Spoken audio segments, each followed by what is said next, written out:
അങ്ങനെ ഒത്തിരി സ്ട്രഗിൾ ചെയ്തും ഒരുപാട് റിജക്ഷൻ ഫേസ് ചെയ്തും ഒരുപാട് ഇൻ്റർവ്യൂസ് അറ്റൻഡ് ചെയ്തും finally I got my job. It was not my dream job, but I was happy. അങ്ങനെ ഞാൻ ജീവിതത്തിൽ എന്താണോ ചെയ്യില്ലെന്ന് പറഞ്ഞത്, അല്ലെങ്കിൽ എന്താണോ ഇഷ്ടമില്ല എന്ന് പറഞ്ഞത്, ലാസ്റ്റ് ഞാൻ അവിടെ തന്നെ എത്തി. ഞാനൊരു സോഫ്റ്റ്വെയർ എഞ്ചിനീയറായി. പുറമേ നിന്ന് കാണുന്ന ഭംഗി ഉള്ളിലില്ല എന്ന് പറയുന്നത് വളരെ ശരിയാണെന്ന് ഞാൻ തിരിച്ചറിഞ്ഞു. ജോയിൻ ചെയ്ത് 3 വീക്സിൽ ട്രെയിനിങ്ങും കഴിഞ്ഞു, പ്രോജക്റ്റും അലോക്കേറ്റായി. ഇനി അങ്ങോട്ട് എൻ്റെ ജീവിതത്തിലെ ഏറ്റവും വെറുക്കപ്പെട്ട സമയമായിരുന്നു.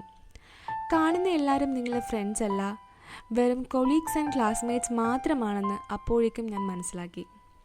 ഇത്രയും ക്വാളിഫൈഡ് ആയിട്ടും മിനിമം ക്വാളിറ്റി പോലും ഇല്ലാത്ത ആളുകളെ ഞാൻ അവിടെ മീറ്റ് ചെയ്തു.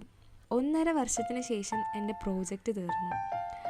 അത് കഴിഞ്ഞ് 1 വർഷം ഞാൻ ബെഞ്ച് പീരീഡിലുമായി. ഇതിനിടയിൽ ജോലി പോകുമെന്ന സിറ്റുവേഷൻ ആയപ്പോൾ ഞാൻ ഹയർ സ്റ്റഡീസിനും ചേർന്നു. അത് കഴിഞ്ഞ് again I got A new project. അപ്പോൾ ഇതാണ് എൻ്റെ കഥ.